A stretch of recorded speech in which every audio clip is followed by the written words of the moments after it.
नमस्कार, जय हिंद। स्वागत है आप लोग का मेरे YouTube चैनल गोपाल पीडिया पे। तो जैसा कि आप सब लोग को पता है कि बजट पेश हो गया है 2022-23 के लिए, फाइनेंशियल ईयर 2022-23 के लिए। तो आइए उसका समरी क्या क्या है उसको हम लोग एक नज़र डालते हैं। इसको हम लोग दो पार्ट में पढ़ेंगे। आज जो है पार्ट वन के बारे में जानेंगे, और पार्ट वन में हम उन चीज़ों के बारे में जानेंगे जो जो नया नया स्कीम, वैसे तो कोई नया स्कीम नहीं है। इसको समझिए कि ओल्ड वाइन इन न्यू बोतल, एक कहावत है, वैसा ही है। पुराना ही चीज़ को नया जो है करके और एक नया नाम दे दिया गया है, इसी तरह का है। कुछ खास नहीं है, फिर भी एग्जामिनेशन पॉइंट ऑफ व्यू से या फिर जो जो नया स्कीमें कुछ लाई गई है उसके बारे में आपको एक नज़र देखना चाहिए एग्जामिनेशन पॉइंट ऑफ व्यू से, और ऐसे भी जानकारी के लिए। तो आइए शुरू करते हैं पार्ट वन। और पार्ट टू में हम लोग पढ़ेंगे जो जो इसका बजट का जो फिस्कल एस्पेक्ट है, जो वित्तीय पहलू है, उसके बारे में हम लोग चर्चा करेंगे। तो शुरू करते हैं आज का जो पहला पोर्शन है, यानी पार्ट वन। वीडियो को पूरा देखिए, बड़ा ही आसान तरीके से आपके सामने प्रस्तुत किया गया है। इंग्लिश में लिखा हुआ भले है, आपको समझाया जाएगा पूरा, जो हिंदी में ही, हिंदी के माध्यम से ही आपको बताया जाएगा। तो बिना विलंब किए हुए शुरू करते हैं। तो सबसे पहले तो यही जान लेते हैं कि ये बजट जो पेश किया गया कितना टर्म था, यानी एब्सोल्यूट टर्म में कितना है। तो 39.45 लाख करोड़ का ये जो है बजट पेश किया गया, यानी लगभग 39.5 लाख करोड़ का। 39.5 लाख करोड़ में यहाँ पे एक कंपैरिजन दिया हुआ है, चार्ट के माध्यम से आप देख सकते हैं कि रिसीट और एक्सपेंडिचर, यानी सरकार की कितनी खर्चा और कितनी पावती होगा या अनुमान लगाया है बजट में 2022-23 बजट के दौरान, यहाँ पे देख सकते हैं। रिसीट में रेवेन्यू के तरफ से यहाँ से रेड वाला ये जो देख रहे हैं आप, ये करंट ईयर का है, यहाँ से देख सकते हैं, ये 22-23 का है रेड वाला।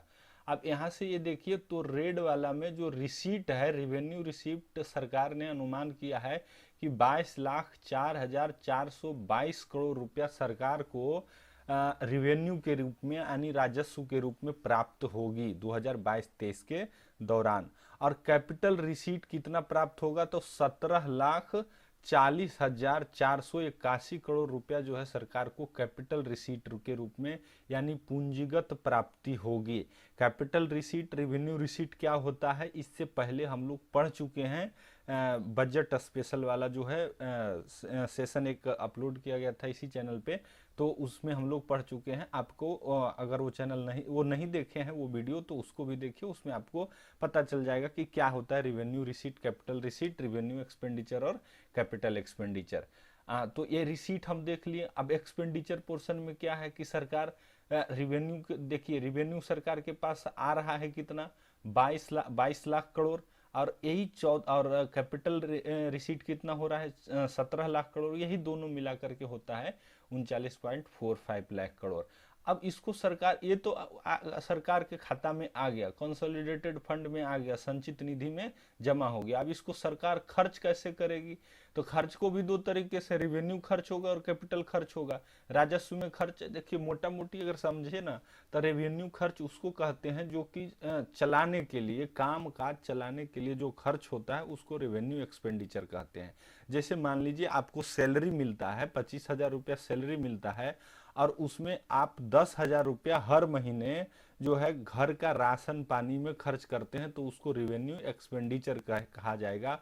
और अगर कोई जमीन आप खरीदे हैं और उस जमीन के लिए लोन लिए हैं, और उसके ईएमआई के रूप में अगर 15,000 जाता है, तो उसको कहेंगे 15,000 क्या है, कैपिटल एक्सपेंडिचर है, वो पूंजीगत लाभ है। यानी उसको ये पूंजीगत खर्च है, लाभ नहीं, पूंजीगत खर्च है, कैपिटल एक्सपेंडिचर है। तो उसी तरह से सरकार भी यहाँ दिखाती है कि सरकार का जो रिवेन्यू एक्सपेंडिचर 31,94,663 करोड़ है।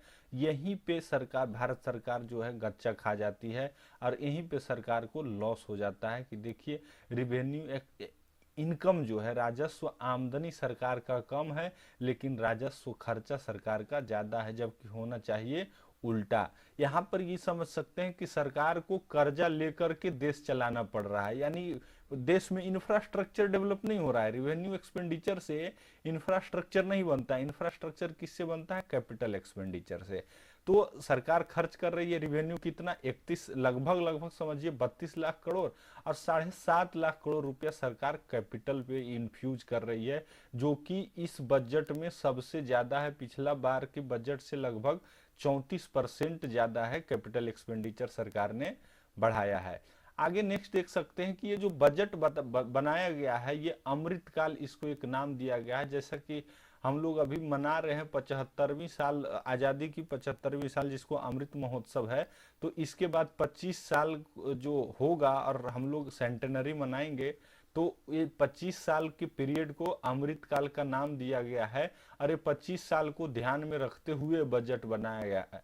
और समझने लायक बात यह है, और समझ में भी नहीं आता है ये, कि सरकार बजट पेश करती है 1 साल के लिए, क्योंकि नेक्स्ट ईयर फिर से नया बजट आएगा, तो फिर ये 25 साल के लिए क्यों अपना ये ध्यान में रख करके बनाती है, ये समझ से परे है। बजट बनाना चाहिए 1 साल के लिए, 1 साल में आपको क्या करना है नहीं करना है वो बताइए और अपना घर जाइए। तो ये अमृतकाल उसको नाम दिया गया है, 25 साल को ध्यान में रखते हुए ये बजट जो है प्रस्तुत किया गया है। इस बजट में महत्वपूर्ण 4 पिलर दर्शाया गया है कि भारत का जो ग्रोथ होगा उसके 4 स्तंभ होंगे। उन 4 स्तंभों में पहला है पीएम गति शक्ति, दूसरा है इंक्लूसिव डेवलपमेंट, जिसको कहते हैं समावेशी विकास, यानी विकास में इम्बैलेंस नहीं हो, डेवलपमेंट किसी खास सेक्टर का डेवलपमेंट हो और दूसरा सेक्टर जो है अविकसित हो जाए, तो उसे ऐसा नहीं होने को ही कहते हैं इंक्लूसिव डेवलपमेंट, समावेशी विकास। तीसरा जो पिलर है वो प्रोडक्टिविटी यानी उत्पादकता, इन्हांसमेंट यानी उसमें बढ़ोतरी, इन्वेस्टमेंट यानी कि निवेश, और सनराइज अपॉर्चुनिटीज, इसको हम लोग आगे पढ़ेंगे कि सनराइज अपॉर्चुनिटीज किस किस सेक्टर को कहा जाता है। जैसे स्पेस सेक्टर है, सनराइज अपॉर्चुनिटी है, ग्रीन एनर्जी सेक्टर है, उसको सनराइज सेक्टर कहा जाता है, उसके बारे में हम लोग पढ़ेंगे। एनर्जी ट्रांजिशन समझ रहे हैं ना, means from non renewable to renewable energy sector, उसी को एनर्जी ट्रांजिशन जो कि भारत में अभी चल रहा है। और क्लाइमेट एक्शन, ये तीसरा पिलर है। और चौथा पिलर जो बताया गया है वो फाइनेंसिंग एंड इन्वेस्टमेंट्स।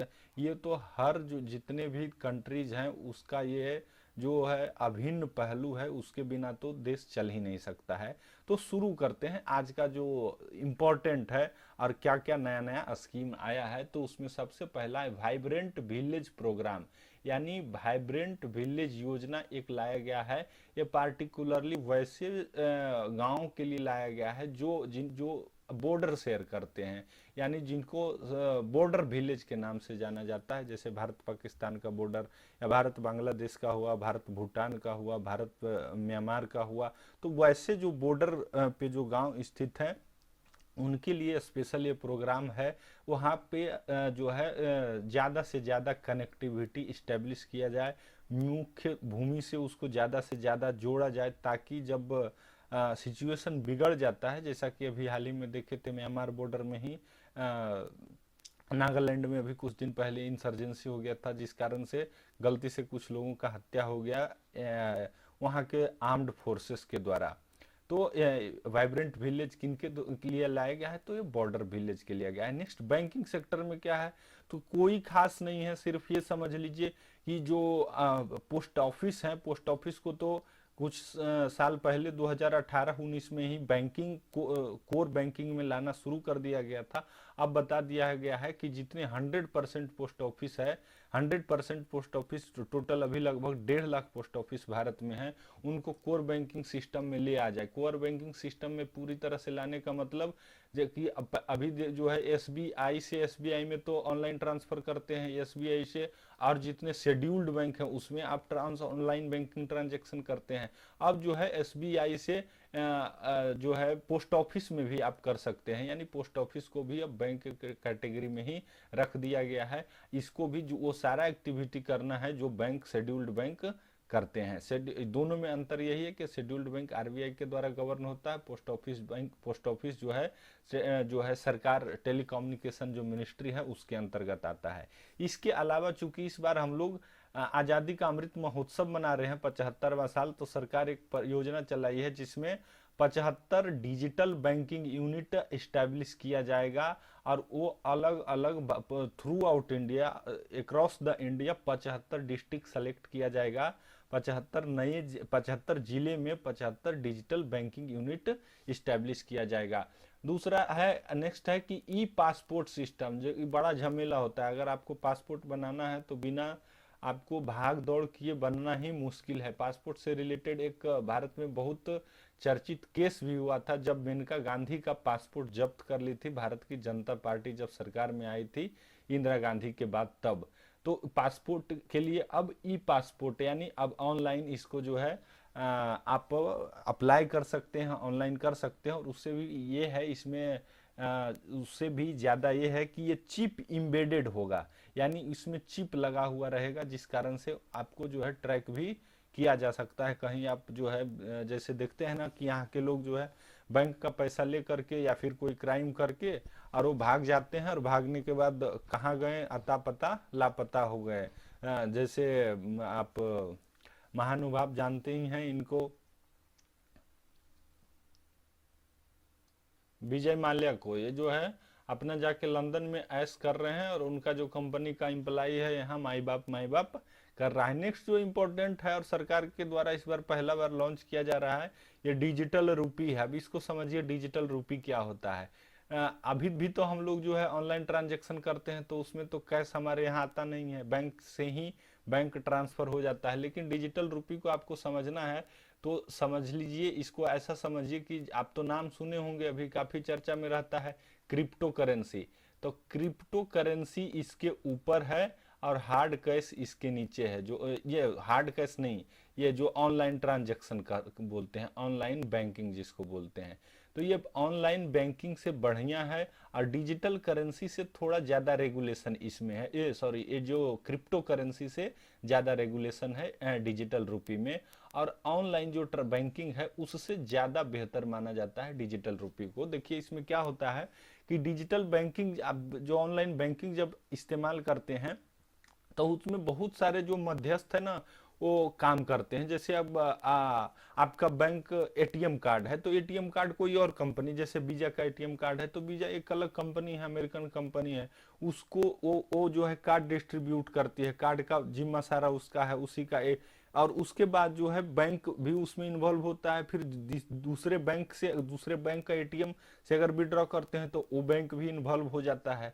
तो मध्यस्थता बहुत, मध्यस्थ लोग बहुत होते हैं, इंटरमीडियरीज बहुत होते हैं। लेकिन ये डिजिटल रूपी वाला में इसमें इंटरमीडियरीज नहीं होते हैं, किसी भी तरह का मध्यस्थ नहीं होता है। इसलिए डिजिटल रूपी को अब सरकार बढ़ावा देने जा रही है। दूसरा, डिजिटल रूपी को आप ब्लैक मनी के रूप में रख ही नहीं सकते हैं, कोई सवाल ही नहीं उठता है।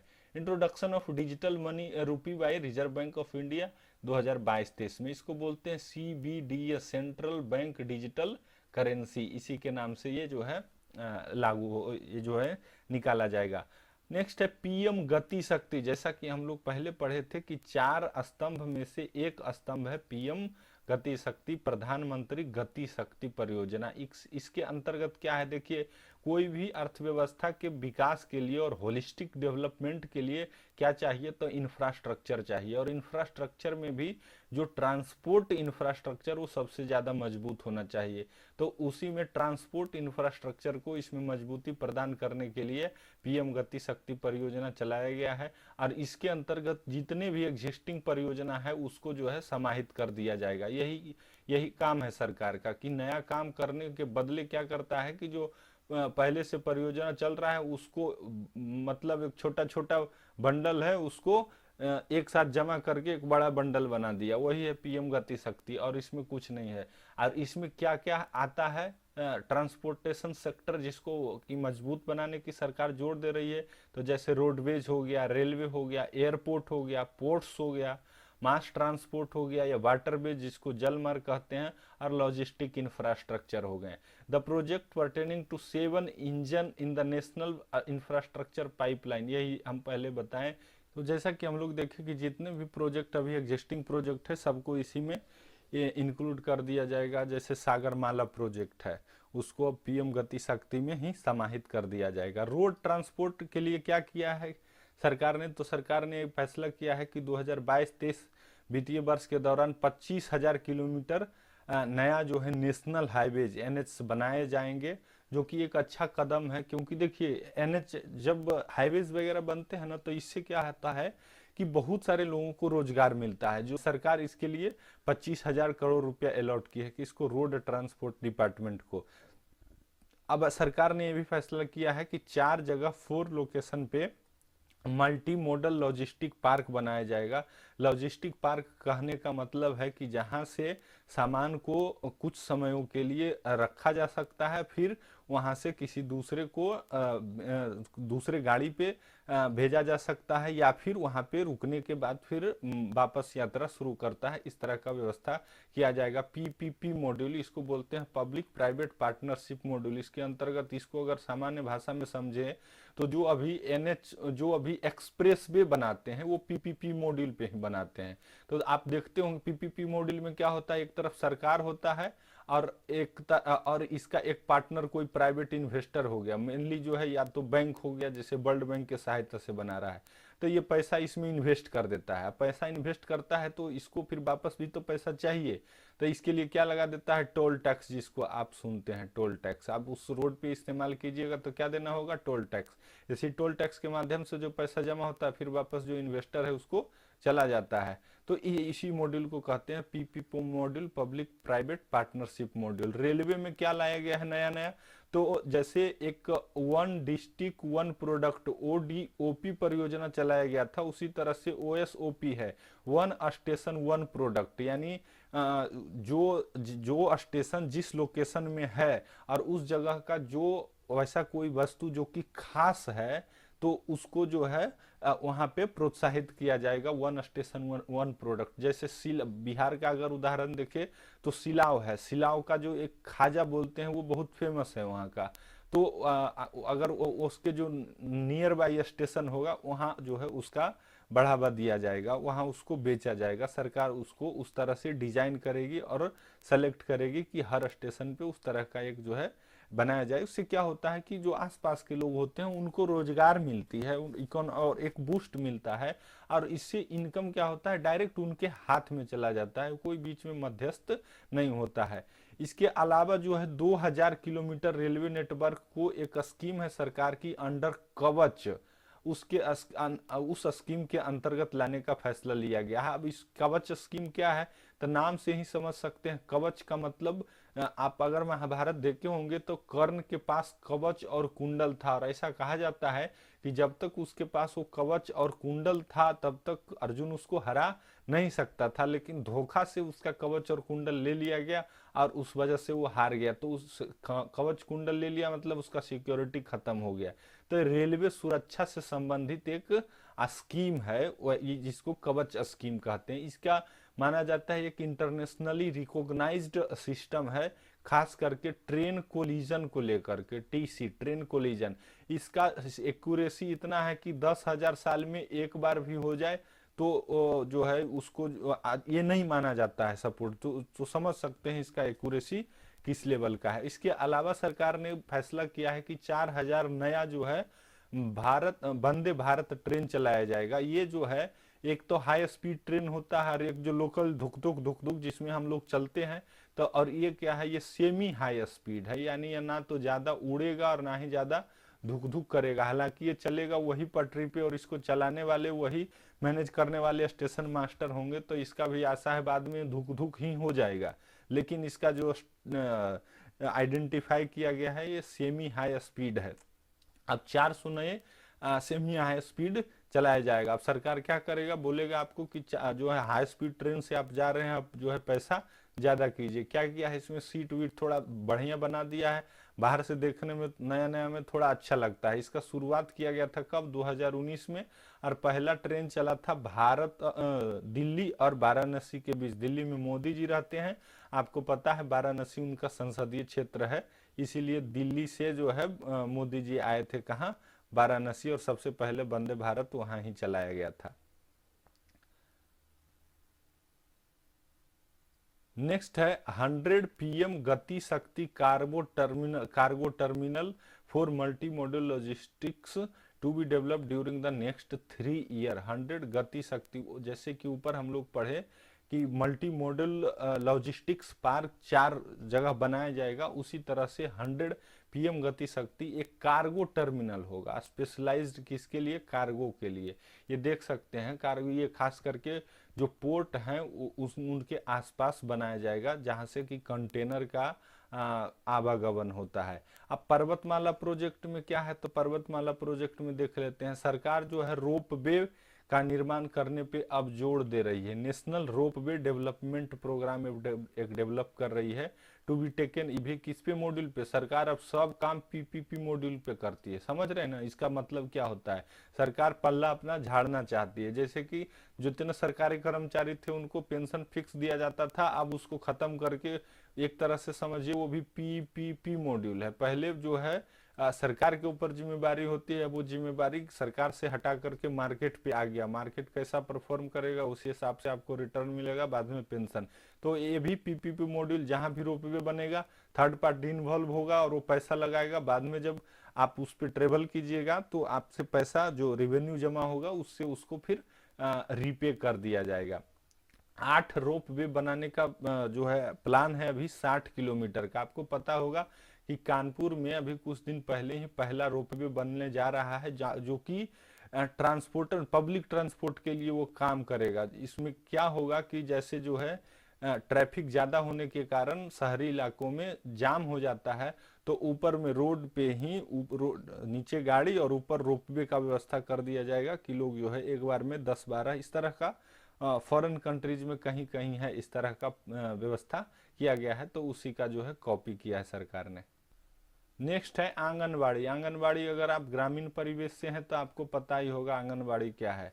छोटे छोटे बच्चे यहाँ जाते हैं, अपना जो है खाना पीना खा के, पढ़ना लिखना तो कुछ है नहीं, अपना लेमचूस लेकर के और जो है कुछ देर तक वहाँ उनको रखा जाता है, बाद में फिर आपको जो है चला जाता है। तो पार्टिकुलरली ये क्या है कि जो छोटे बच्चों के लिए जो न्यूट्रिशियस, उनको न्यूट्रिशन उपलब्ध कराना है, उनको पोषण उपलब्ध कराना है, लेकिन ये पूरी तरह से जो है फेल्योर स्कीम है। इसका जो है कभी से सही यूटिलाइजेशन नहीं होता है, इसका जो है पैसा बीच में ही गबन हो जाता है। लेकिन फिर भी सरकार को चूंकि ये पैसा खर्च करना ही करना है, ऐसा योजना है, योजना सरकार का ठीक है, लेकिन इम्प्लीमेंटेशन इसका अच्छा नहीं है। अब कहा जा रहा है 2 लाख जो आंगनबाड़ी है उसको जो है अपग्रेड किया जाएगा। यानी पहले अपग्रेड करने का मतलब, अभी अपग्रेड कुछ भी हो रहा है तो मतलब समझिए उसका कि उसको डिजिटलाइज किया जा रहा है। अब ये हर घर नल से जल, ये भी सबसे बेवहियात स्कीमों में से एक है, लेकिन सरकार इसका जो खूब अपना पीठ थपथपाती है। आपके घर में इसमें क्या किया जा रहा है कि हर गांव में 1-2 जनसंख्या के हिसाब से, लोड के हिसाब से बड़ा सा टंकी बना दिया जा रहा है, और हर गांव घर में जो है नल पाइप के माध्यम से 1 और 2 टूटी लगा दिया जा रहा है। लगाने के बाद आपको टाइमली पानी आएगा ना, तो उसका कोई मैनेजमेंट है कब पानी आएगा। दूसरा, कहीं अगर पाइप टूट गया तो उसका जोड़ाई कब होगा, कितने दिन में होगा, कहीं इसका कोई ये जो है इसका मैनेजमेंट का सरकार का योजना नहीं है। सिर्फ एक बार सरकार पैसा दे दी, अपना नल से जल वो पाइप लग गया, इन्वेस्टमेंट हो गया, ठेकेदार को पैसा हो गया, जो वीडियो था या फिर जो भी उसमें इन्वॉल्व ऑफिसर थे उनको अपना कमीशन मिल गया, काम खत्म। बाद में पानी जा रहा है कि नहीं जा रहा है किसी को कोई मतलब नहीं। तो इसके लिए 60,000 करोड़ समझिए फिर से एलोकेट कर दिया गया है, फिर जिससे कि 3.8 करोड़ घरों में 2022-23 में इस योजना के माध्यम से पानी पहुंचाया जाएगा। हाउसिंग फॉर ऑल, आपको पता ही होगा प्रधानमंत्री आवास योजना के तहत जो दिया जाता है, अभी शायद 1,80,000 रुपया दिया जा रहा है। इसमें 48,000 करोड़ रुपया देने का सरकार इस बजट में प्रावधान किया है, और इसके द्वारा 80 लाख जो है हाउस का निर्माण किया जाएगा। सरकार का एक परियोजना था कि 2022 तक जितने भी लोग हैं सबको एक पक्का घर होना चाहिए, सबके घर में पाइप के माध्यम से, नल के माध्यम से जल पहुंचना चाहिए। हाउस फॉर ऑल उसी के अंतर्गत है। कितना, 48,000 करोड़ रुपया इसके अंतर्गत दिया गया है। नेक्स्ट है एग्रीकल्चर। एग्रीकल्चर में सरकार क्या दी है, तो एमएसपी आप लोग जानते ही होंगे, पूरे इस दौरान, पूरे लॉकडाउन के दौरान और लॉकडाउन से पहले से ही इसका चर्चा है। मिनिमम समर्थन मूल्य जिसको कहते हैं, न्यूनतम समर्थन मूल्य, मिनिमम सपोर्ट प्राइस, उसके लिए 2.37 लाख करोड़ सरकार एलोकेट कर दी है। इसमें जो है घटा दी है। सबसे बड़ी बात यह है कि इससे पहले जो है 2.39 लाख करोड़ था, और इस बार सरकार जो है इसको घटा दिया है, जो कि एक कोई बहुत अच्छा मैसेज नहीं है, खास करके तब जब जो है बहुत सारे राज्यों में चुनाव है। आप सरकार को इसको बढ़ाना चाहिए, तो बढ़ाने के बदले क्या है, घटा दे रहा है। अब देखिए, सरकार एक तरफ करती है उत्पादन ज्यादा कीजिए, और दूसरा तरफ एलोकेशन देखिए घटा दे रहा है। उत्पादन ज्यादा करेगा तो आदमी क्या करेगा, घर में रखेगा। आप खरीदिएगा तब ना उत्पादन ज्यादा करेगा, और यहाँ पे आप एलोकेशन ही खत्म कर दे रहे हैं। तो इनडायरेक्टली आप कह रहे हैं एफसीआई से कि जो है मत खरीदिए। और इसके लिए 1.63 करोड़ फार्मर के यहाँ से जो है चावल और गेहूं जो खरीदा जाएगा। इसके अलावा chemical free natural farming to be promoted throughout the country. अब देखिए, एक बार जब भारत में भूखमरी हो गया था 1960 के वाला दशक में, तो जम करके फर्टिलाइजर का उपयोग किया गया, पूरा तरह से खाद जो है खेत में झोंक दिया गया। अब जब बीमारी होना शुरू किया गया, जो सॉइल था पूरी तरह से बर्बाद हो गया, तब सरकार कह रही है कि केमिकल फ्री, यानी आप खाद का इस्तेमाल नहीं कीजिए, फर्टिलाइजर का इस्तेमाल नहीं कीजिए। शायद यही कारण हो कि सरकार सब्सिडी बहुत कम कर दी है। इस बार के बजट में जो सब्सिडी प्रोवाइड करती थी उसको घटा करके एक बड़े मात्रा में, शायद 30% से भी ज्यादा घटोतरी कर दिया गया है सरकार के द्वारा। अब सरकार कह रही है खाद नहीं, अब जो है जो बायो फर्टिलाइजर का इस्तेमाल कीजिए। तो सिचुएशंस के हिसाब से सरकार अब जो है शिफ्ट कर रही है। तो natural farming through out the country बढ़ावा दिया जाएगा, खास करके उस एरिया में अभी जो है इसको प्रॉपर ध्यान दिया जाएगा इनिशियल स्टेज में। जो गंगा नदी है, गंगा नदी के दोनों तरफ 5 किलोमीटर का दायरा का जो इलाका है, यानी गंगा के लिए उत्तर और दक्षिण दोनों इलाके में 5 किलोमीटर का जो दायरा है, उसमें इसको खास करके बढ़ावा दिया जाएगा। इसके लिए NABARD, national agriculture bank and rural development bank जो है, national bank for agriculture and rural development, इसको अप्रूव किया जाएगा। सेंट्रल अथॉरिटी बनाया गया है कि इसको किस तरह से आप चलाइए। नेक्स्ट आया है किसान ड्रोन का व्यवस्था किया गया है, कि ड्रोन का इस्तेमाल सरकार जो है आजकल काफी करना शुरू कर दिया है। कुछ दिन पहले देखे भी होंगे, जब बीटिंग रिट्रीट सेरेमनी हो रहा था तो ड्रोन शो एक हुआ था, बहुत अच्छा ड्रोन शो हुआ था। तो ये ड्रोन का बहुत सारा मल्टीपर्पस यूज है, हालांकि इसका विध्वंसक यूज भी बहुत होता है। आप सुने होंगे कासिम सुलेमानी को मार दिया था अमेरिका, जो ईरान का सैन्य प्रमुख था, उसको ड्रोन के माध्यम से ही मार दिया था। मिसाइल ड्रोन ही चला दिया, और वो जो है वहां पे जो है बेड़ा पार हो गया, और ये ड्रोन फिर वापस अपना चला गया। तो इसका बहुत भारत सरकार यहाँ कहाँ इस्तेमाल करेगी, तो क्रॉप असेसमेंट में। जैसे देखते हैं ना कि बाढ़ आ जाता है, बाढ़ आ जाने के बाद सारा फसल नष्ट हो जाता है, तो प्रधानमंत्री या मुख्यमंत्री हेलीकॉप्टर से जाते हैं, देखते हैं, असेसमेंट करते हैं। भगवान जाने उतना ऊपर दूर से क्या देखते हैं और कितना असेसमेंट करते हैं, और घूम फिर के जाते हैं, फिर बोलते हैं इतना 1000 करोड़ दे दिया जाएगा। तो वही अब ड्रोन के माध्यम से हो जाएगा।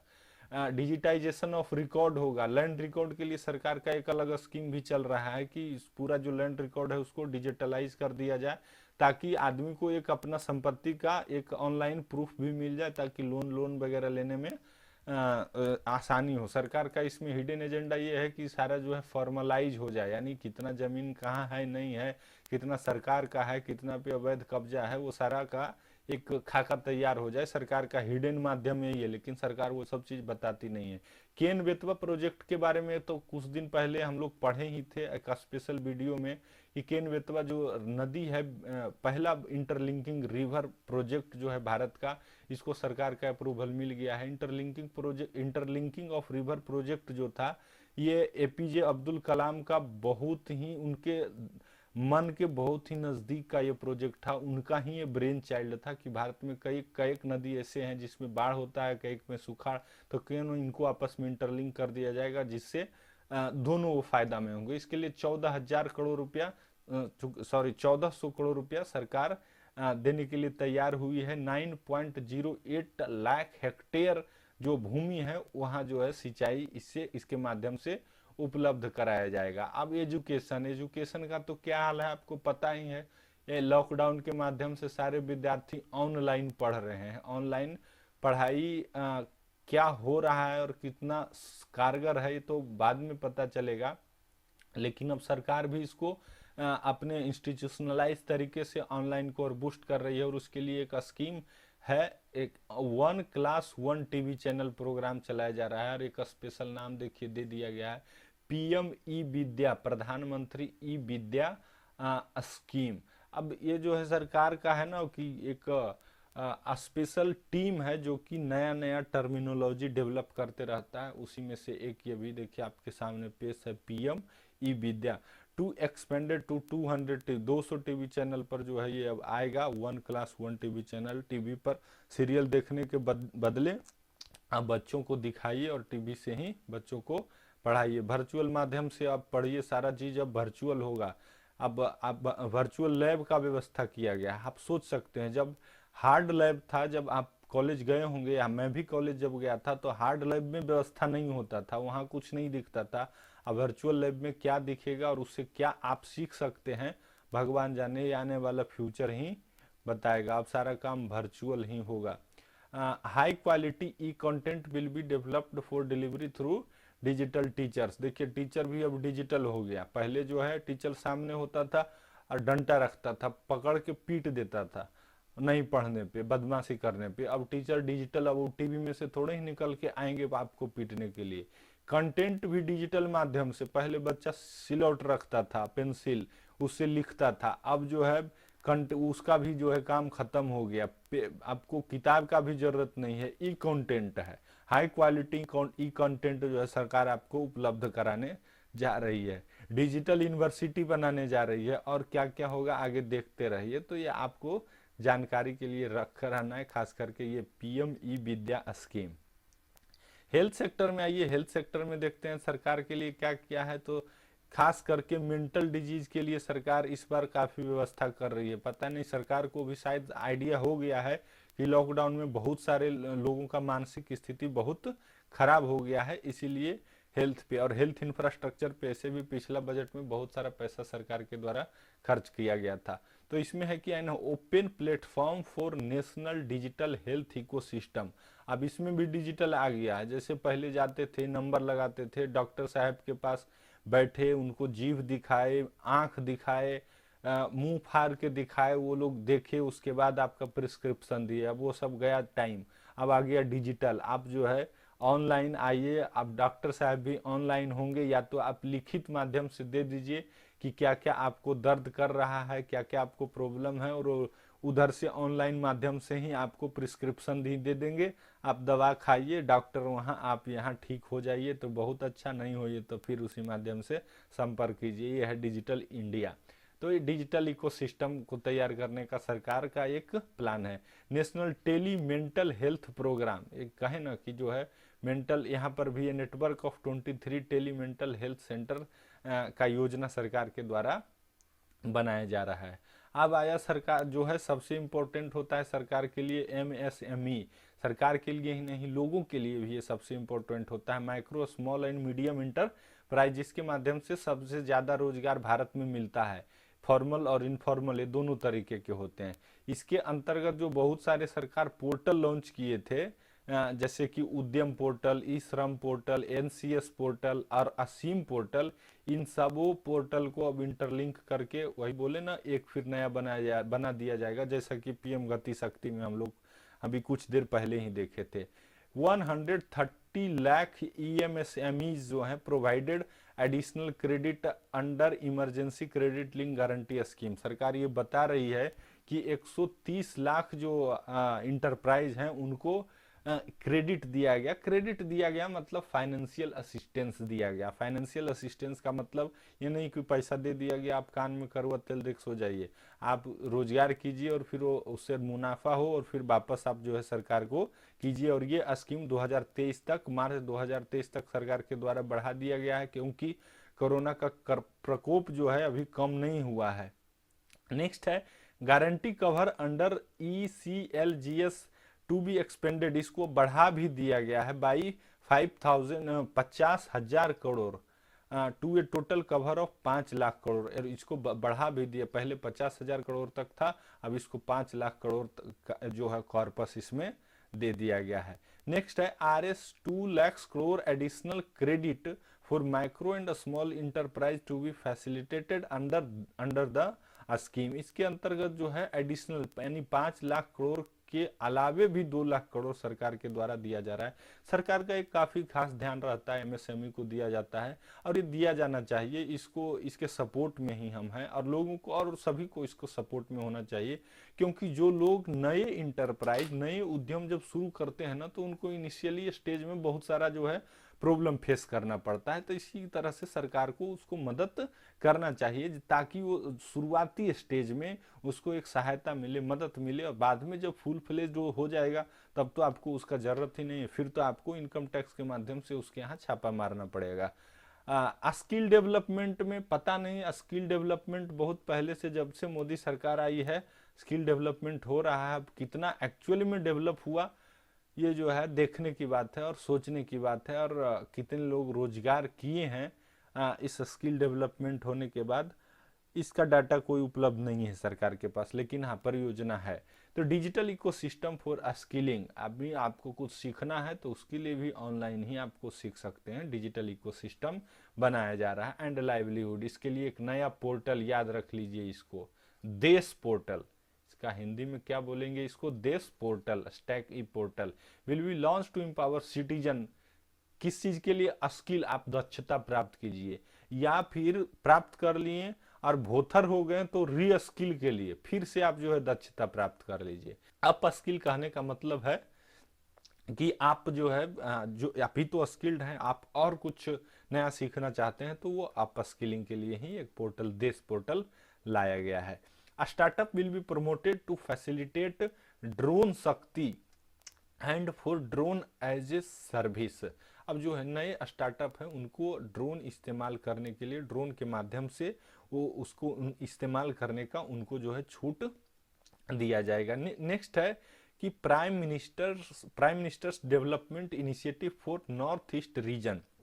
देखिए सरकार की पहले पॉलिसी थी लुक ईस्ट, मोदी सरकार के आने के बाद आई एक्ट ईस्ट, और एक्ट ईस्ट के अंतर्गत सरकार चाह रही है कि जितने भी नॉर्थ ईस्टर्न स्टेट्स हैं, जिसको 7 सिस्टर्स के नाम के जाना जाता है, उसको मुख्य भूमि से ज़्यादा हर एक माध्यम से जोड़ा जाए। उसी के लिए सरकार इंफ्रास्ट्रक्चर और सोशल डेवलपमेंट के लिए, सामाजिक विकास के लिए सरकार जो है जोड़ दे रही है। उसके लिए स्कीम का नाम है PM डिवाइन।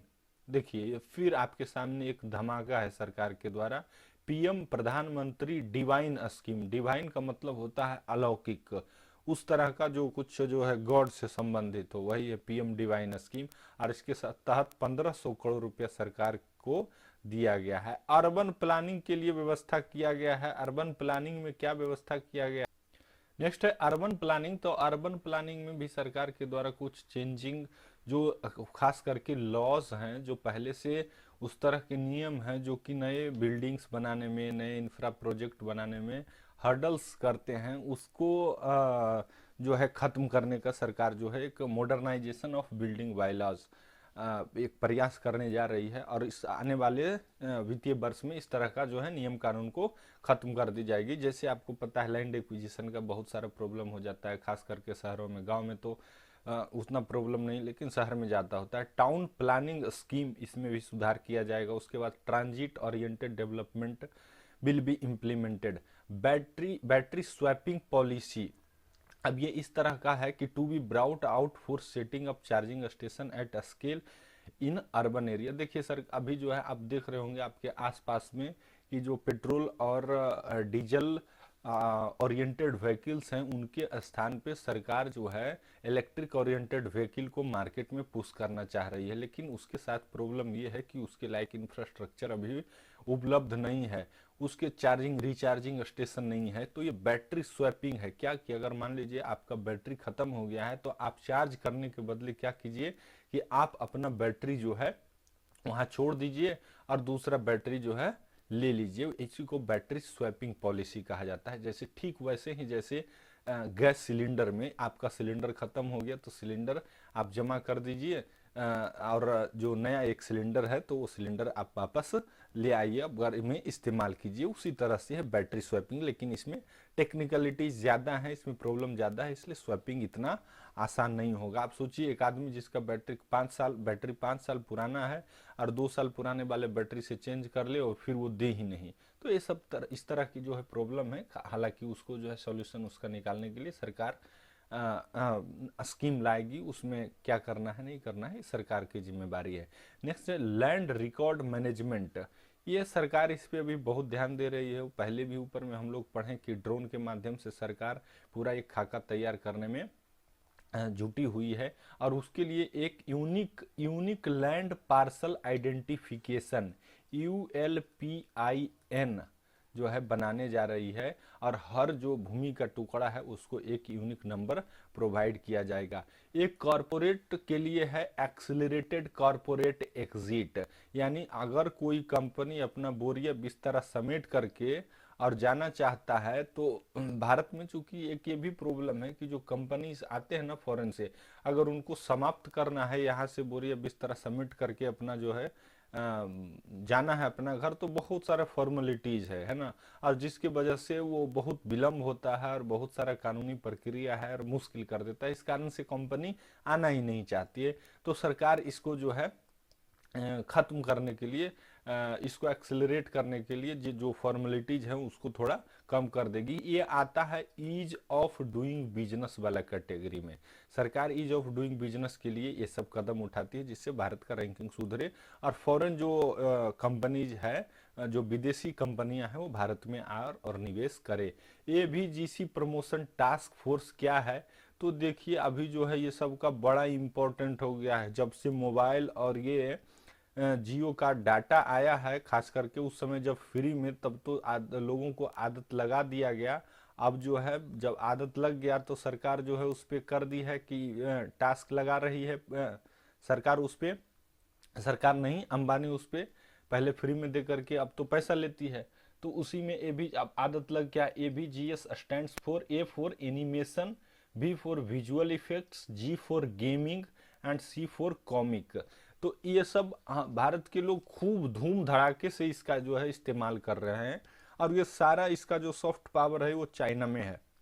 तो सरकार कह रही है कि भारत का आदमी और ये जो है चाइना का टेक्नोलॉजी क्यों इस्तेमाल कर रहा है, तो इसी के लिए टास्क फोर्स बना दिया गया है, और इसको इंडिजिनसली डेवलप करो, और जो है भारत के लोग भारत के ही बने हुए इन सब जो एनिमेशंस हैं, विजुअल इफेक्ट्स हैं, उसको इस्तेमाल करें। एक्सपोर्ट प्रमोशन के लिए सरकार का एक बहुत जो है महत्वाकांक्षी योजना है कि किसी तरह से भारत के एक्सपोर्ट को यानी कि यहाँ से जो सामान विदेश जाता है उसको बढ़ावा दे, और उसके लिए सरकार special economic zone act 2005 SEZ जिसको बोलते हैं, SEZ एक्ट 2005 में आया था, उसको रिप्लेस करके एक नया कानून लाने वाला है, ताकि उसको और सरल बनाया जाए, उसको और जो बिजनेस फ्रेंडली बनाया जाए, ताकि एक्सपोर्ट प्रमोशन को, एक्सपोर्ट को बढ़ावा मिले for the development of enterprise and service hub. क्योंकि जब तक एक्सपोर्ट आप नहीं करेंगे तब आपका फॉरेन करेंसी नहीं आएगा। जितना ज़्यादा एक्सपोर्ट कीजिएगा उतना ज़्यादा मैन्युफैक्चर कीजिएगा, जितना ज़्यादा मैन्युफैक्चर कीजिएगा उतना ज़्यादा आपके यहाँ लोगों को रोजगार उपलब्ध होगा, जितना ज़्यादा लोगों को रोजगार उपलब्ध होगा उतना ही ज़्यादा लोग समृद्ध होंगे, जितना ज़्यादा लोग समृद्ध होंगे उतना ही ज़्यादा उनका स्टैंडर्ड ऑफ लिविंग बढ़ेगा। स्टैंडर्ड ऑफ लिविंग बढ़ने के लिए ही सारा जीवन भर आदमी प्रयास करते रहता है। नेक्स्ट है आत्मनिर्भर डिफेंस। डिफेंस के सेक्टर में भी सरकार का बहुत, ये सब कदम आप कह सकते हैं सरकार का सराहनीय कदम है। ये बहुत पहले हो जाना चाहिए, लेकिन इसमें बहुत ज़्यादा टाइम लग गया है। अब डिफेंस के मामले में देखिए, भारत का जो GDP है, GDP का सबसे बड़ा जो हिस्सा है वो डिफेंस में ही सरकार खर्च करती है। अब सरकार कह रही है कि हम डिफेंस क्यों दूसरे के यहाँ से खरीदें, क्यों ना डिफेंस को हम जो डिफेंस इक्विपमेंट है उसको अपने ही यहाँ हम क्यों नहीं बना सकते हैं। तो सरकार कह रही है कि जो कैपिटल पर प्रोक्योरमेंट होता है उसका 68% अब हम डोमेस्टिक इंडस्ट्री से ही खरीदेंगे 2022-23 के लिए, और इसको आने वाले साल जो साल होंगे उसमें और इस परसेंटेज को बढ़ाया जाएगा। जैसे पिछला साल 58% था, अब उसको जो है 68% कर दिया गया है। R&D को बढ़ाया जाएगा, सबसे जरूरी है। रिसर्च एंड डेवलपमेंट पे सरकार शुरू में बहुत कम खर्च करती है, जब तक रिसर्च एंड डेवलपमेंट पे खर्च नहीं कीजिएगा तब कैसे नया टेक्नोलॉजी आप बनाइएगा। और इस बार पूरे बजट का 25% जो है 25% खर्चा जो है R&D पे करने का सरकार जो है घोषणा किया है, और एक बहुत ही और अत्यंत सराहनीय कदम है। सनराइज अपॉर्चुनिटी हम आपको पहले ही बताए थे कि कौन कौन सा सेक्टर आता है जिसमें सरकार, इस सेक्टर में अगर आप काम कीजिएगा, इस सेक्टर में अगर आप इंडस्ट्री लगाइएगा तो सरकार आपको मदद करेगी। क्या क्या है इसमें, तो सनराइज इंडस्ट्री में आता है आर्टिफिशियल इंटेलिजेंस, कृत्रिम बुद्धिमत्ता जिसको कहते हैं, जियोस्पैटियल सिस्टम एंड ड्रोन्स, सेमीकंडक्टर जिसका कि इस्तेमाल जो है आपका चिप बनाने में होता है, और इसके अलावे भी बहुत सारे इसके इस्तेमाल है। स्पेस इकोनॉमी का, उसके बाद जीनोमिक्स आता है, फार्मास्यूटिकल्स, ग्रीन इकोनॉमी और क्लीन मोबिलिटी सिस्टम। इन सब जो ये सब जो सेक्टर हैं इसको सनराइज सेक्टर कहा जाता है, क्योंकि ये सब सेक्टर अभी पूर्ण रूप से उदय नहीं हुआ। इन सब सेक्टर का पूर्ण रूप से ये अभी अपने पटल पे नहीं आए हैं। ये सब सेक्टर अभी जो है प्रोग्रेसिव सेक्टर है, विकासशील सेक्टर है। इसलिए सरकार, अगर आप इसमें स्टार्टअप शुरू करते हैं तो सरकार कह रही है कि हम आपको मदद करेंगे, कैपिटल आपको उपलब्ध कराएंगे, शुरुआती समय में आपको टैक्स नहीं देना पड़ेगा, इस तरह की जो है फैसिलिटी आपको प्रोवाइड की जाएगी। नेक्स्ट है energy transition and climate change. ये सरकार की बहुत बड़ी महत्वाकांक्षी परियोजना है, और 2070 तक सरकार जो पेरिस क्लाइमेट डील के अनुसार 2070 तक नेट जीरो कार्बन इमिशन जो है का वादा कर चुकी है। उसी के अंतर्गत ये सब परियोजनाएं चल रही है। जैसे आप सुने होंगे कि पेट्रोल में इथेनॉल को ब्लेंड किया जा रहा है, इसीलिए ब्लेंड किया जा रहा है ताकि जो एक तो ऑयल इंपोर्ट जो हम करते हैं जिससे हमारा फॉरेन रिजर्व घटता है उसमें कमी आए, फॉरेन रिजर्व हमारा जमा रहे। दूसरा, इथेनॉल से जो जहां से खरीदा जाएगा यहाँ के लोगों से खरीदा जाएगा, और खरीदने से उन लोगों का एक इनकम बढ़ेगा, इस वजह से भी जो है उसको बूस्ट किया जा रहा है। और तीसरा, इथेनॉल मिलाने से अगर 10% ही इथेनॉल मिला दिया जाए तो 10% कार्बन इमिशन क्या होता है, कम होता है। तो ये सब व्यवस्था है। इसके अलावे भी है, सरकार जो थर्मल पावर प्लांट है उसमें 5 से 7% एक आता है ना, इसका नाम याद रखिए, बायोमास पैलेट्स इसको कहते हैं। पैलेट्स मतलब गोली के जैसा दिखता है। अगर आप इसको ध्यान से देखें ना तो ये लगता है गांव में जैसे गाय भैंस को खिलाने के लिए कबीला पशु आहार आता था, उसी तरह से दिखता है। ये बनाया जाता है लकड़ी का, जो बुरादा बच जाता है ना, वेस्टेज लकड़ी जिसका फर्नीचर बनाने के बाद बच जाता है, उसी से बनाया जाता है। और इसमें कार्बन जो उत्सर्जन इसका ऑलमोस्ट जीरो होता है। इसलिए सरकार जो है थर्मल पावर प्लांट जहां कोयला से बनता है उसमें बोली है कि 5 से 7% इसको भी मिक्स कर दिया जाएगा। ये भी सराहनीय और बहुत अच्छा कदम है, और इसके कारण से 38 मिलियन मीट्रिक टन जो CO2 कार्बन डाइऑक्साइड सेविंग करने का जो है सरकार का प्लान है। इसके कारण से एक्स्ट्रा जो है income to farmers and job opportunities to local, जो इस तरह का बनाएंगे उनको तो इनकम होगा ही, क्योंकि डायरेक्ट उनसे खरीदा जाएगा। सरकार एनर्जी ट्रांजिशन के दौरान ही स्टबल बर्निंग का बहुत समस्या आता है। आप सुने होंगे, स्टबल बर्निंग का मतलब होता है कि जो आप खेत में धान के कटने के बाद जो ठूंठ छोड़ देते हैं उसी को, स्टबल को ठूंठ कहा जाता है, और बाद में उसको जलाते हैं, और उसके जलाने से जब जलता है तो धुआं धुआं पूरा दिल्ली में भर जाता है, हरियाणा में जब जलता है। तो इसी को तो सरकार उसको रोकने के लिए प्रयास कर रही है, नए नए टेक्नोलॉजी का इस्तेमाल करेगी। 4 pilot project to be set up for coal gasification and conversion of coal into chemicals for industry. यानी कोल, देखिए कोल तो जो है एग्जॉस्टिबल है, कोयला जो है कभी ना कभी खत्म हो जाएगा और उससे CO2 इमिशन बहुत ज्यादा होता है। CO2 के इमिशन के कारण ही जो है ग्रीन हाउस इफेक्ट होता है, ग्रीन हाउस इफेक्ट के कारण ही पृथ्वी का जो है टेम्परेचर बढ़ रहा है, और टेम्परेचर बढ़ने का कारण ही है ग्लोबल वार्मिंग, उसी को एक दूसरे रूप में कहते हैं। तो उसको रोकने के लिए सरकार की ये सब सरकार के द्वारा ये सब जो है परियोजनाएं चलाई जा रही है।